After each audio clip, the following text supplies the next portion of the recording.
dos personas que he admirado por tiempo, que los he seguido.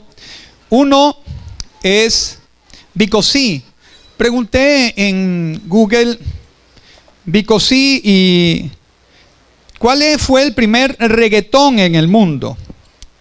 Y dice, Vico C fue uno de los primeros artistas en grabar un tema que mezclaba el reggae con el hip hop o el rap, a lo cual Daddy Yankee y DJ Playero le llamaron y acuñaron ese ritmo reggaetón. Fue en 1993 cuando él sacó este tema. El tema que dio inicio a todo esto se llamaba o se llama actualmente Bomba para Afincar. Y es considerada la primera canción de este género, es decir, del reggaetón. Esta canción sirvió de base para todo el desarrollo musical que vivió después este estilo. Y seguía Vico C por su trayectoria. Vi que era un grande este muchacho, era joven, pero lleno de virtudes, de dones y de gracias para la composición. Incluso tan joven se convirtió en el padre de un género que hasta hoy está corriendo por las calles, como es el reggaetón. Y lo vi y me llamó la atención como lleno de fama, lleno de dinero, lleno de poder, desata toda una serie de canciones que da un giro en Puerto Rico a la música y se traslada hacia las islas del Caribe y llega a muchas partes del mundo su fama, su esplendor y su gloria. Y me llama la atención porque siendo tan joven, él, debido a todas estas cosas que tal vez no sabemos por qué pasan, incursionó en la droga. Y una vez que la persona experimenta la droga, el diablo dice que nunca más dejará de ser drogadicto. Dicen que el que consume droga una vez es como que se le hubiera sellado el diablo con la marca 666, que no se puede salir de ese mundo. Lo dicen que es imposible que salga.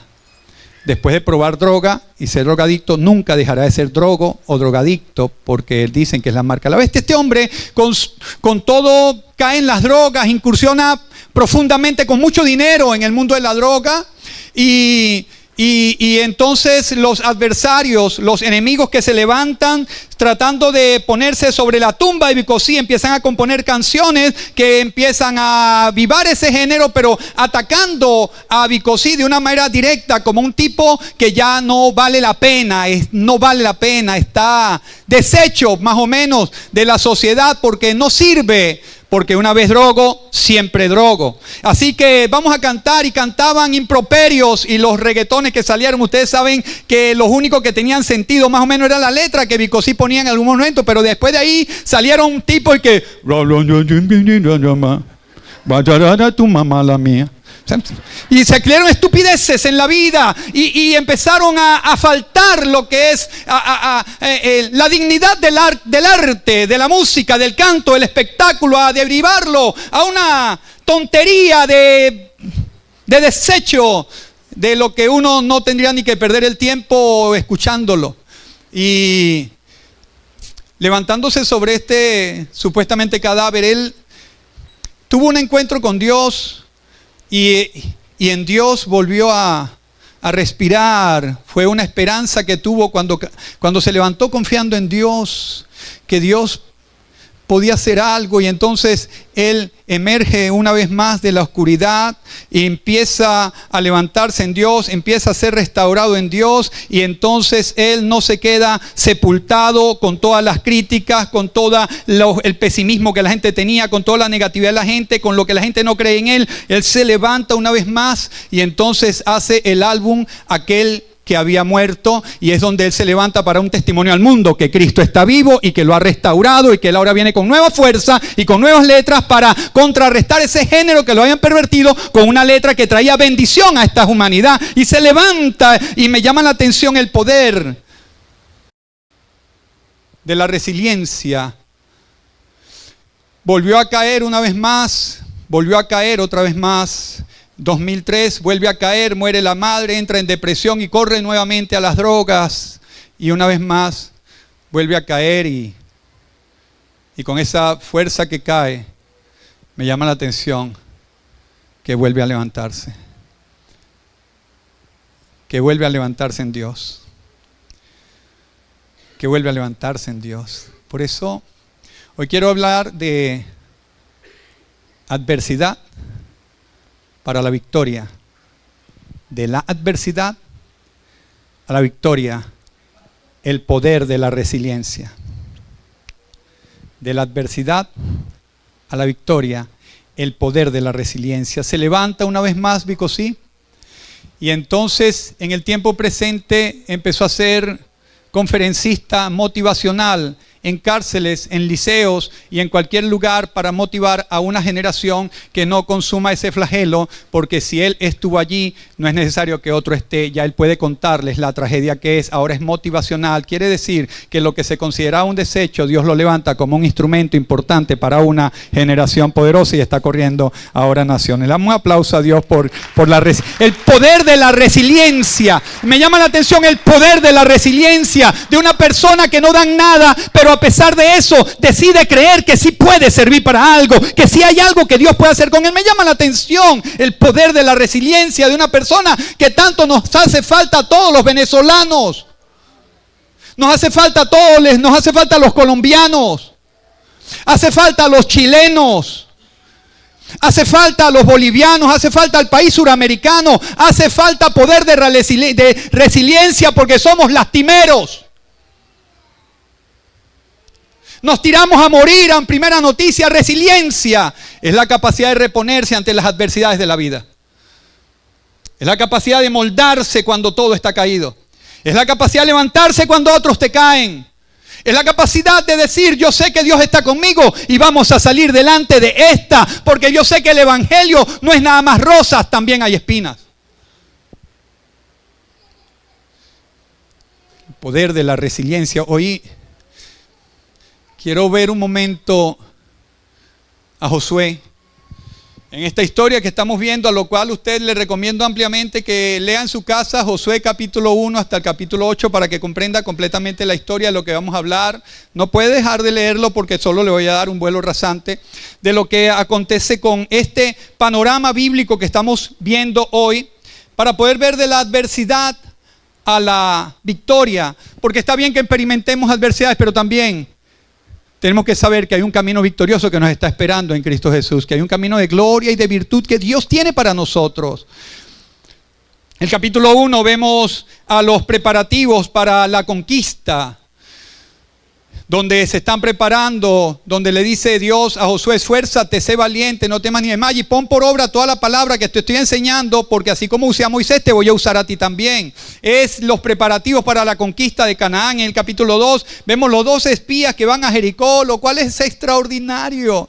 Esta historia es apasionante. Estos 2 espías que van a Jericó y una ramera, prostituta pues, una chica mala, es la que recibe a 2 espías allá, está innombrable, es la que recibe a 2 espías y me gusta la fe de Rahab, porque ella dice, yo sé que el Dios de ustedes va a entregar a Jericó en sus manos, pero recuérdense de mí.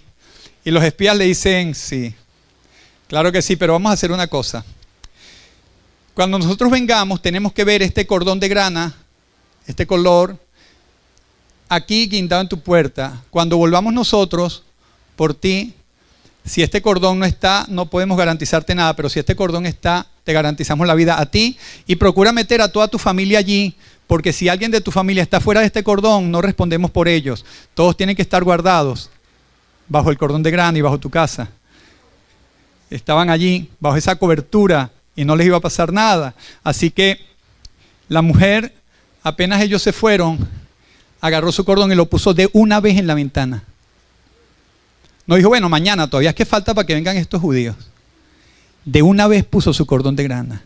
¿Usted sabe por qué? Porque su corazón debe estar hoy velando, porque si Cristo viene hoy, usted tiene que estar bajo el pacto de la sangre, tiene que estar bañado de sangre, tiene que estar lleno de la sangre, cubierto por la sangre de Cristo. Y si quiere que un familiar suyo se salve, predíquele a Cristo, no lo deje por fuera.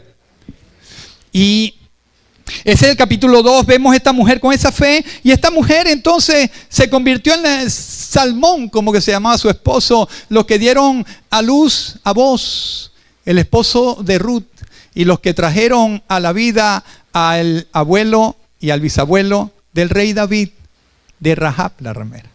Qué ternura que no importa cuál era sido tu pasado, si tú vienes a Dios, Dios te puede usar como si nunca hubieras hecho nada malo. Y pasó la genealogía. Este es el capítulo 2. Después vamos al capítulo 3. Extraordinario en el capítulo 3, el paso del Jordán, sobrenatural. Sobrenatural el paso del Jordán, porque las personas que estaban allí siempre han escuchado del Mar Rojo, que se ha abierto el Mar Rojo, pero pocas veces se hace publicidad de que el río Jordán se secó para que pasara el pueblo de Israel por el medio, porque las aguas de arriba y las aguas de abajo se secaron cuando Josué mandó a los sacerdotes a que pasaran, y se secaron las aguas para que pasara, y el pueblo que estaba acompañando a Moisés vio que Josué también era un hombre de Dios, porque las aguas se detuvieron para que pudieran cruzar el Jordán para entrar a Jericó. Y entonces inmediatamente le dijeron: y Josué, agarren de las piedras que están en el río, cojan 12 piedras y hagamos un altar aquí. ¿Sabe? Yo creo que cada cosa que Dios nos da es para que aprendamos algo. Cada vez que usted experimente un milagro de Dios, alabe al Señor con todo su corazón y dé gracias a Dios porque tú me has bendecido. Dé gracias a Dios cuando le quita un dolor de cabeza sobrenatural. Dé gracias a Dios cuando encuentra una provisión sobrenatural. Sea agradecido con Dios por cada milagro o por cada experiencia de gracia de Dios. Sea usted agradecido. Josué enseñó esto: levanta un pilar para que recuerdes este tiempo como memorial de que yo hice esto por ti. Cada vez que tú recibes una bendición de Dios tienes que darle gracias, si no te conviertes en ingrato y en ingrata. Cada vez tienes que ser agradecido. Agradecido Dios, así como cuando usted dice gracias Dios porque voy a comer.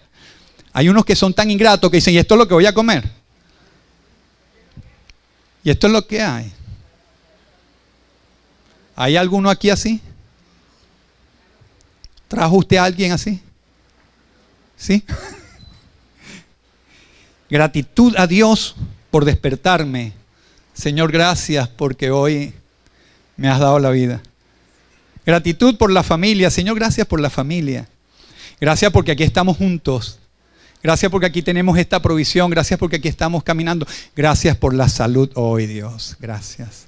¿Cuántos dicen gracias, Señor, por la salud? Gracias, Dios, porque estar saludable es un milagro. Verdaderamente usted está aquí sentado, no tiene suero que le corra por allí, ¿no? Y si alguien está tomando por ahí algo, el Señor lo sana también completamente hasta que usted completamente esté sano de la pies a la cabeza. Pero empiece a dar gracias por la salud aún en el quebranto. Señor, gracias por la salud. Ese era el tercer momento, el tercer capítulo. Ellos tenían que cruzar, usted tiene que profundizar cuando le lea, para que después pusiera la circuncisión, y ese es un tema que no voy a tocar ahorita. Y después viene la toma de Jericó, tremenda victoria. ¡Qué maravillosa victoria! Qué extraordinario momento. El Jordán se abre, entro. Dios está demostrando que hay un propósito conmigo. Josué está feliz de la presencia de Dios. Josué estuvo acompañando a Moisés, su padre espiritual, por tantos años, que ahora le tocó liderar a estos 3 millones y más de personas. Y él está ahora contento de que Dios... Claro, no era fácil entrar en estos zapatos, pero él está confiado en que Dios lo está llevando y le abre el Jordán y de pronto van a ver a Jericó unas murallas impenetrables, sin fisuras para que el enemigo pudiera entrar. Y Dios le dice: esa ciudad te la voy a entrar porque prometí que se las iba a entregar, así que tú vas a poseer esa tierra. Pero ¿cómo? Bueno, marchen, y ustedes saben la historia y lo van a leer. Un día solamente... un sacerdote va a girar y va a caminar el muro y va a sonar una trompeta, una sola trompeta, y el resto del pueblo quédese callado. Nadie haga ruido. El primer día, solo la trompeta del sacerdote de vuelta. El pueblo en silencio marche y vuelva hacia su casa. ¿Sabes por qué? 6 días, porque hay gente, hay muchas veces Dios te quiere ver calladito, que te ves más bonito. Porque hay veces que tienes que callarte para dejar de mostrarte tu protagonismo y dejar que veas la gloria del Señor. Tienes que callarte para que Dios surja y tú menguas. Juan el Bautista dijo: es necesario que yo mengüe para que tú crezcas. Y hay veces que hay que callarse para que se vea Dios. Porque te ves mucho tú. Y entonces 6 días, cada uno, 6 días calladitos. 6 días calladitos cada uno. Pero el 7º día es tiempo de gritar. Es tiempo de aplaudir. Es tiempo de tocar las trompetas. Y ese día, cuando ya tengas que aplaudir, entonces se van a caer los muros. ¿Qué orden más rara? Tengo que ser sincero, porque es una orden rara que voy a tumbar unos muros gritando. Si algo tenemos que aprender de este capítulo es que a Dios se le obedece, aunque no se le entienda. Porque si usted trata de entender a Dios para obedecerle, se perdió, se acabó, nunca va a ver los milagros. Igual que primero se le tiene que creer a Dios para poder ver. Si usted tiene que ver para creer, se perdió. No va a ver al Dios de los cielos. Y ellos tuvieron que obedecer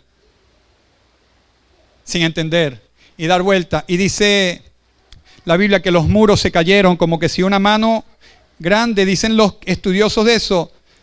¿Cuántos han ido para la playa y han hecho casitas de arena o su nieto, su sobrino, que hacen unas casitas de arena con tobo? Venden tobos, yo los he visto. En la playa uno pone su tobo y con una pala le hace las ventanas, ¿verdad? Y viene alguien y le hace pan. Sí, ¿verdad? Así parece que le hicieron a los muros de Jericó. Dios dijo, esto se va para abajo porque mis hijos tienen que entrar, y le hizo pan. Dicen que parece que un martillo le hubiera golpeado de arriba para abajo a esas murallas. No tienen otra explicación científica. Dios es Dios tremendo, ¿vale? Ese Dios está con usted. Tú tienes ese Dios maravilloso por dentro. Tú tienes ese Dios que te cuida. Ese Dios es tremendo y poderoso. Poderoso Dios. Eso no sabemos cómo explicarlo. Pero ellos entran. ¡Qué maravillosa victoria! Dios peleó por mí. Dios abrió el Jordán. ¡Qué extraordinaria victoria cuando todo está bien! ¡Qué bueno! Y me pongo a pensar ahora, qué bueno cuando tú estás acostumbrado a estar en la presencia del Señor. Y ves entonces las victorias de Dios, y ves entonces las alegrías de Dios, y ves los triunfos de Dios. Qué maravilloso es estar acostumbrado a la presencia de Dios. Lo que yo pienso que cada cristiano que le ha dado su vida a Cristo por primera vez y el Espíritu Santo mora dentro de él, ya sabe cuando Dios está allí, morando allí, cuando está allí, y cuando está allí, que está viendo, Dios, te veo en esto. Dios, te veo abriendo el mar, pero también te veo tumbando las murallas, Dios. Te veo en todas partes. Qué maravilloso es esa conciencia espiritual de Dios. Qué maravilloso es esa conciencia que Dios, esa paz.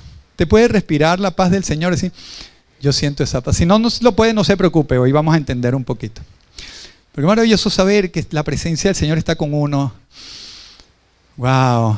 Aquí se abrió el mar, aquí vi esto. Pero empieza el capítulo 7 y hay algo fuerte, porque aquí es donde aparece un personaje que es el que trae ruina a Josué, el pecado de Acán. Y Acán peca porque había hecho algo que no le agradaba a Dios. Y Josué ve que le habían dicho, Josué, tú vas a derribar a Jai, vas a conquistar esta tierra. Tranquilo, aquí no hace falta meter a 30,000 hombres, ellos son pan comido. Con 3,000 tomamos esa ciudad completa, no te preocupes. Estaban sobrados porque Dios estaba con él. Dios estaba con Josué. Y los hombres que fueron a inspeccionar la tierra le dijeron, Josué, no desgastes a todo este pueblo. Con 3,000 que vayan, es suficiente. Con 3,000 los acabamos, deja 3,000. Y Josué dijo, vamos. Se abrió el Jordán. Se cayeron las murallas de Jericó y nos comeremos como pan a Jai. Y cuando llegan a Jai, 3,000, el poquito de gente que estaba allá hizo correr al pueblo de Israel de Jai y mataron a 36 de los de ellos y los hicieron tirar por una empinada para abajo que perdieron la batalla y llegaron a decirle a Josué, perdimos. ¿Cómo? Inmediatamente su corazón se levanta. Dios, ¿qué es esto? ¿Por qué hemos perdido? ¿Qué van a decir de ti? ¿Qué van a decir los hombres de ti? Josué experimentó un quebranto, pero no sabía por qué era. Y era que tenía que escuchar, porque él no sabía que había pecado en el pueblo. Y el pecado de Acán trajo maldición a toda una generación completa, un pueblo completo. El pecado de un solo hombre trajo la maldad sobre las familias enteras que tal vez estaban orando y buscando a Dios, pero el pecado de alguien trae tanta maldad que hicieron perder batallas y 36 hombres por el pecado de una sola persona, por el pecado de Acán, su envidia, su celo, su egoísmo, su maldad trajo pecado hacia las demás personas. Y Josué siente y lamenta porque Josué no está acostumbrado a experimentar derrotas. Es como que un creyente que ha caminado con Dios tanto tiempo no está acostumbrado a experimentar tantas derrotas en un mismo tiempo. Está bien que uno pueda sentir que está quebrantado en un momento, pero de pronto el niño se quebranta, se rompe la lavadora, el carro se quema, el esposo le pega a la esposa se quiere ir, hay divorcio, hay algo pasa. Y el de Dios siente que algo pasa. No estoy acostumbrado a todo el mundo, uno está enfermo. Si no se enferma se enferma el otro. Si no está pidiendo, el otro está peleando. Si no se daña lo otro. Vienen los conflictos y alguien dice, Dios, ¿qué pasa? No estoy acostumbrado a tanta guerra en un hogar. Trompetea al otro, el otro habla del otro, el otro. Dios, ¿qué pasa? No es mi status quo porque sé que algo puede pasar. Sé que puedo presentar una adversidad y es a lo que voy. Sé que puedo presentar algo, pero Josué no está acostumbrado a experimentar las derrotas. Porque él está cuidándose de poner por obra la palabra del Señor. Está cuidándose de abstenerse de pecado. Está cuidándose de abstener de adorar a los ídolos. Está cuidándose de abstener de otras cosas. Y de pronto tiene que experimentar la muerte de sus soldados porque alguien ha llevado el pecado al campamento. Porque alguien llevó a pecado a un hogar, una familia completa se distorsionó completa porque alguien llevó el pecado a un hogar. Se perdió una familia completa. Hablando con una persona en estos días me dijo después, ¿tú sabes que tú conociste a fulano? Sí, después que él se hizo amigo de la familia fulana, esa familia toda se perdió en el alcoholismo y en todo. Y un pecado de alguien. Y Josué no estaba acostumbrado a eso.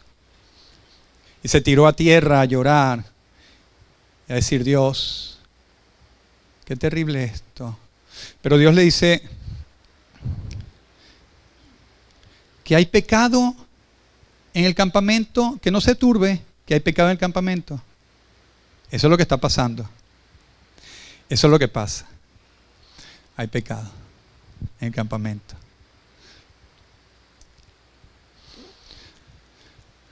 Cuando me paro a predicar aquí yo tiemblo. Porque dentro de la iglesia muchas personas tienen tan pecado y nunca lo han dicho. Y se lavan la cara y como si nada. Y muchos han perdido la sensibilidad de Dios al punto que conviven con el pecado y nunca le da cosquilla a nada. Josué no fue así. Al primer pecado le compungió el espíritu.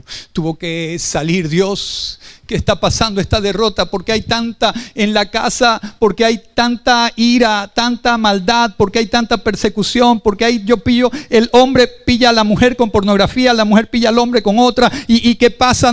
¿Qué está pasando? Pecado. El pecado que ha entrado dentro de una casa. El pecado es un cáncer. El pecado es una lepra que consume una casa. Y preguntamos, ¿qué ha pasado? Y Josué, Dios le dice, hay pecado, vamos a hacer algo, Josué. Te voy a descubrir el pecado. Bendito sea Dios. Te voy a descubrir a la persona que pecó. Te voy a descubrir a la persona que anoche a las 12 de la noche se paró, era una página pornográfica. Te voy a descubrir la persona que anoche le pasó un mensaje a la mujer de otro y le está coqueteando. Te voy a descubrir al pedófilo, te voy a descubrir al drogadicto, te voy a descubrir Moisés. Le dice Josué, tranquilo que yo te voy a descubrir al pecado. No se asuste. Por la gracia de Jesucristo, uno dijeron, ay pastor, no se asuste, que yo no lo voy a hacer, porque Dios sí es misericordioso para hacerlo. Y por su misericordia dijo, yo voy a salvar a esta generación. Dije, pásame a todos los príncipes que desfilen por aquí, pásamelos a todos.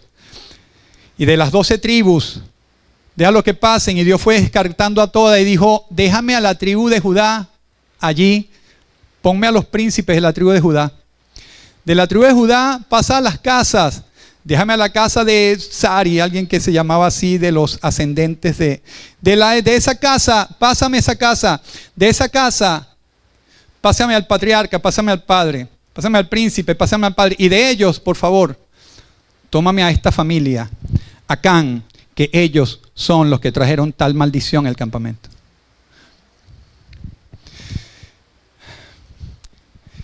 Y dice la Biblia que Josué los agarró a todos. Su esposa, sus hijos, sus vacas, sus bueyes, su oro, su plata, todo. Los sacaron del campamento y allí los prendieron en candela. Los apedrearon. Y después de apedrearlos, les metieron candela. Y después pusieron una piedra allí para recordar el incidente de esa familia. Para que nadie quedara con una intención más de cometer pecado dentro del campamento, y quedó como memorial de eso, de esa familia. Era el pecado de Acán, que había traído muerte al campamento y había traído desolación a los corazones que estaban confiados en Dios. Era el pecado. Ahora usted dice, pastor, pero qué horrible. Déjeme decirle algo. El pecado es horrible. Es horrible, es asqueroso. El pecado es hediondo, es fuerte. Y el pecado hay que tratarlo tan fuerte como el diablo quiere tratar a esta generación, que me le mete pecado y la generación está pecando y no le importa. Ya no tienen sentimiento de culpa del pecado. Ya el pecado se lo comen como pan. Y el pecado es tan fuerte, tan fuerte, tan fuerte, que Dios tiene que tratar el pecado de una manera fuerte y sublime, por misericordia y por amor del ser humano. Porque una persona que practica el pecado no se salva nunca. Y no importa si está en una iglesia o no importa dónde esté, si hay pecado, tiene que tratarlo. Y entonces voy a hacer un alto por un momento allí. Dios le dice que trate el pecado fuertemente porque quería demostrarle a la humanidad que el pecado se debe tratar y no se debe ignorar. Que el pecado no se olvida con el tiempo, que hay que tratarlo en el momento. Que el pecado hay que extirparlo. Que el pecado hay que sacarlo, hay que tratarlo, hay que desecharlo, hay que renunciarlo de alguna manera, hay que identificarlo y decir, no quiero más esto. Hay que dejarlo. ¿Cómo es posible que en este tiempo hay iglesias que se sientan pedófilos a escuchar la palabra y les corre la palabra como si fuera nada? Personas sin temor de Dios en las iglesias. Personas que están jugando con la pornografía como si fuera un juego de cualquier cosa. Personas que están jugando con el adulterio, con la fornicación, como que si fuera un juego. Y el pecado no se trata con profundidad. Se quiere poner pétalos de rosa cuando hay que aplicarle una intensidad para que las personas entren en conciencia de lo que es pecado, al punto que una persona pueda sentir que cuando pensó mal contrictó al espíritu, que nada más con pensar el mal pueda sentir, Dios, ayúdame a cambiar este pensamiento porque estoy contrictando. Es la unción que Dios quiere que tengamos, esa unción de Josué que percibió un mal y dijo, Dios, contigo las cosas no son así, es diferente. Personas que no tienen conciencia de pecado a esta altura se comen como pan la Biblia, se burlan de los hermanos, Dios te bendiga, y dan la vuelta y van a tomar aguardiente, fumar cigarro, echarle piropo a las mujeres o mujeres que salen a chismear con hipocresía, con maldad y con perversión y sin ningún tipo de conciencia de pecado. Sin conciencia de pecado. Y quiero ver victorias. Josué quería ver victoria porque estaba acostumbrado. Y Dios nos ha llamado a nosotros a ver victorias, claro que sí, porque Dios nos ha llamado de triunfo en triunfo y de gloria en gloria, pero no con el pecado. No podemos soltar agua dulce y amarga por dentro al mismo tiempo. Tiene que haber algo que se acabe, que se trate. No pudo pasar el campamento, no pudieron pasar al capítulo 8, no pudieron pasar a la conquista de Jai. Hasta que no se detuvo en Acán el pecado y la maldición. No puede haber prosperidad y bendición donde hay un pecado que se tiene que confesar y abandonar. No puede haber progreso ni prosperidad cuando hay un pecado tan insertado en el corazón de la persona que le importa decir groserías, decir mentiras, injurias, perjurios, falsos testimonios y quieren ver prosperidad. Josué dijo, no. Dios le dijo, así no, Josué, mi reino no es de este mundo. El reino de los hombres, cualquier perverso puede prosperar. Y no me diga que no. Cualquier perverso puede tener casa, oro, dinero. Cualquier perverso, cualquier pran puede tener mucho. Pero en el reino de Dios, lo que importa primero es tu lineamiento con Dios para que todo lo que tengas lo disfrutes en el nombre del Señor. Eso es lo que importa primero, tu alma. Sí, apláudale al Señor. Lo que importa es la salvación de tu alma. De tu alma. No puedes correr con dos fuentes al mismo tiempo. Tiene que pararse, tiene que detenerse, porque hay personas que gritan, Dios, ¿dónde estaba? Y Dios dice, revisa tu celular. Y una vez más tengo que hablar del celular. Revísalo. Dios va a sacar por amor y por misericordia el pecado. Pues no puede haber salvación si hay pecado oculto allí. Y antes de entregar al capítulo 8, Dios tiene que tratar y mostrar la crudeza de lo que es el pecado en este acto que cualquier persona lo lee y se horroriza, para que veamos nosotros cuál era el horror de Dios al ver una persona que peca. Cuando usted vea que usted peca, piense en lo horrendo que fue la muerte de Acán y su familia. Piense que no es un juego. Cuando usted practica algo que hierra al blanco de Dios, piense que Dios lo está viendo y es horrible para él ver a un hijo de él con pecado. Piense en la cruel muerte de Jesús en la cruz, donde descarga toda su ira por el pecado, para que alguien venga a pecar tranquilo. Un hombre 3 años en una iglesia, se descubre que es pedófilo, sirviendo en una iglesia, caminando por allí y afectando otras vidas. ¿Qué hacía? ¿Qué pensaba él? Yo le dice, déjalo, acábalo, yo lo voy a mostrar para que él quede en evidencia, porque este pueblo tiene que salir adelante, pero trátame el pecado para continuar. Y lo tomamos a nivel personal. Si yo tengo que tratar un pecado, me paro allí en el momento, trato delante de Dios el pecado para continuar hacia la victoria que tengo en Cristo Jesús. Levante su mano y dele gracias a Dios por el Cordero, que no lo va a quemar a usted. Gloria a Dios. Ya estábamos asustados, ¿verdad? Pero gracias, Señor, por la cruz, porque hasta hoy tengo oportunidad de tratar cualquier cosa de mi alma. Cualquier cosa, Dios, aquí estamos listos para tratarlo. Ahora, cuando Él va a pasar, Dios le dice, mira, Josué, ahora que ya tratamos esto, ya lo tratamos ahora, ya tratamos el pecado. Le dice, Josué, ya lo tratamos. Póngase de pie un momentico porque vamos a tratar esto.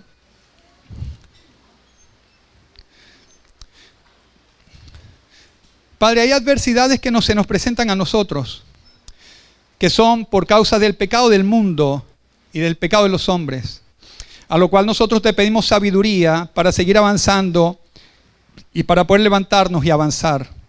Pero hay situaciones que se presentan en nuestra vida por nuestro propio pecado, lo cual por alguna razón y por vergüenza no lo confesamos y no nos apartamos. Pero hoy, Señor, nos venimos a poner a cuenta porque queremos avanzar de la adversidad a la victoria. Porque sé que hay una victoria gloriosa y profunda, pero hay adversidades que se han levantado y han permanecido tanto tiempo y no sé, Señor, yo necesito que tú me ayudes. Hay adversidades que yo quiero salir de ellas, esas adversidades profundas. Padre, tú quieres tratar con nosotros profundamente. Porque tú nos has visto que tenemos un futuro más glorioso del que estamos viviendo. Tú nos has visto que tenemos un futuro más extraordinario. Tenemos un camino más glorioso por andar, pero hoy hemos estado detenidos acá. Pero Señor, nosotros estamos dispuestos a avanzar. Levante sus manos al cielo, declaro la bendición de Dios sobre este pueblo.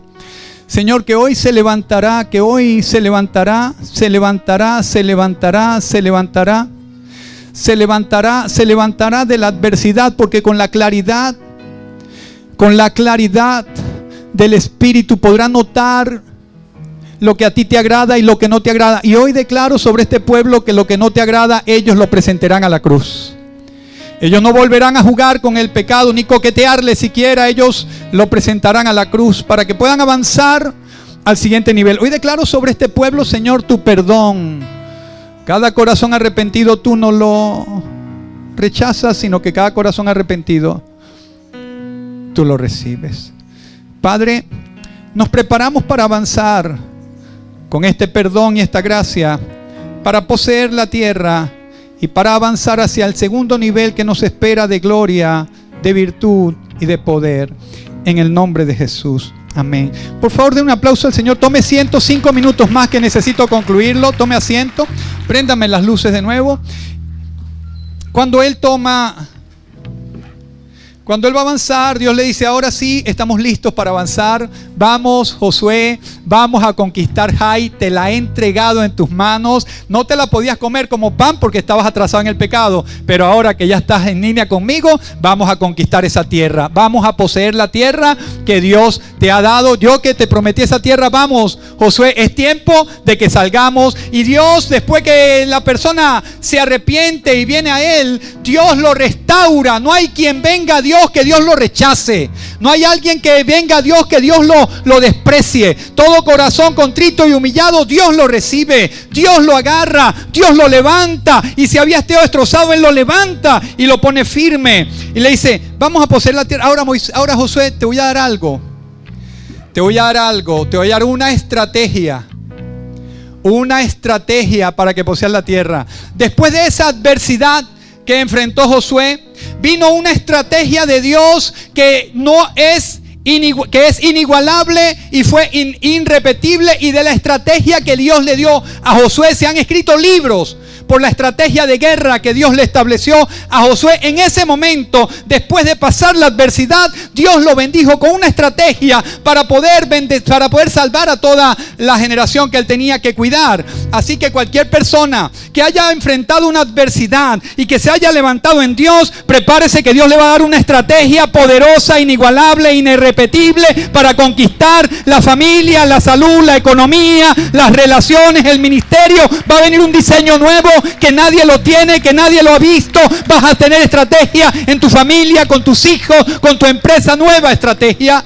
Por la bendición de Dios viene estrategias nuevas. Viene una estrategia nueva porque te levantaste de la adversidad. Porque Dios quiere que como te caes te levantes. Dios quiere que está bien, te pone en el pie, pero la vida no consiste en no caerse, sino en saberse levantar. Es el poder de la resiliencia en Dios. Es el poder de estar al frente con la adversidad que se me está presentando. Es la capacidad invulnerable de confiar en Dios para lograr el propósito y el objetivo, aunque nadie crea en mí, aunque se burlen de mí, aunque las personas hayan destrozado mi testimonio. Es la capacidad de levantarme y de creer que Dios y yo podemos hacer grandes cosas. Es la capacidad de no doblegarse al diablo a darle lástima a la gente.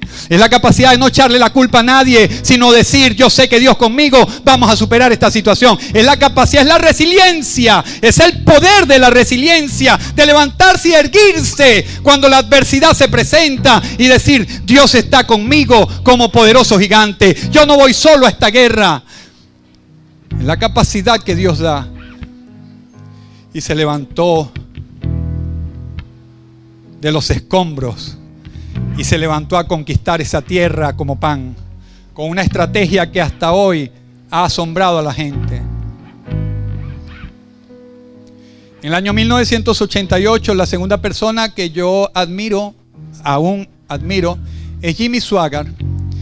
Jimmy Swaggart es el predicador televangelista de la década de los 80. Fue considerado el mejor predicador del mundo y fue el pionero del mensaje teletransmitido. Fue de los primeros evangelistas que transmitieron su mensaje por televisión.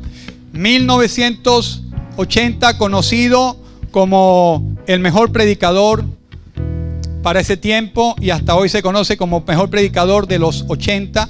En el año 87 él visita Chile, estremece, él hace una gira extraordinaria para estremecer El Salvador, Chile y varios países centro y suramericanos. Logró levantar una cadena de televisión para los años 80-87, donde tenía 3.000 canales o 3.000 permisos para transmitir, 3.000 estaciones de televisión para transmitir su mensaje, donde llegaban, en 1980 llegaban a 8 millones de ciudadanos norteamericanos y llegaba a 500 millones de personas a nivel mundial sus mensajes. Pero él pecó. Por alguna razón, en ese mundo religioso que no puedo comprender mucho, se elaboró algún plan o lo que sea. Dios en su misericordia sería que lo encontraron saliendo de un hotel con una prostituta. Y le dijeron: Jimmy, si tú no lo confiesas públicamente, nosotros vamos a sacar los videos que tenemos y los vamos a lanzar hacia adelante. Y Jimmy Swaggart dijo: yo lo hago. 1988, Jimmy Swaggart ante las cámaras de 3.000 estaciones a nivel de Estados Unidos y a nivel mundial, más de 500 millones de personas, y dijo: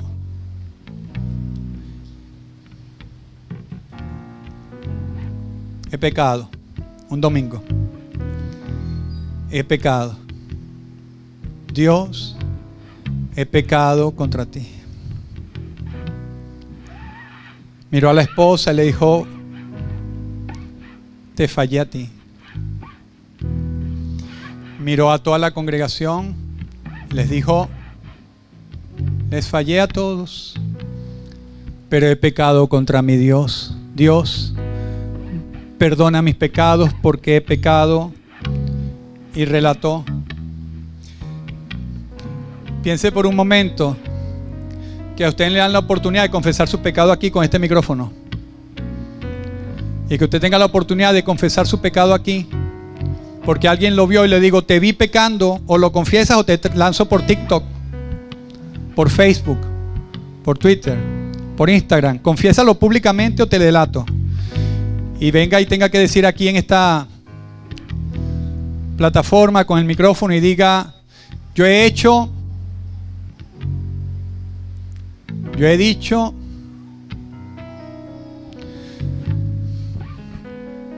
lo más cierto es que la iglesia se desmembró, los conocidos se fueron, solo quedó con él su esposa, sus hijos, algunos cercanos, íntimos con él, quedaron con él, pero el resto de la iglesia dio un paso atrás.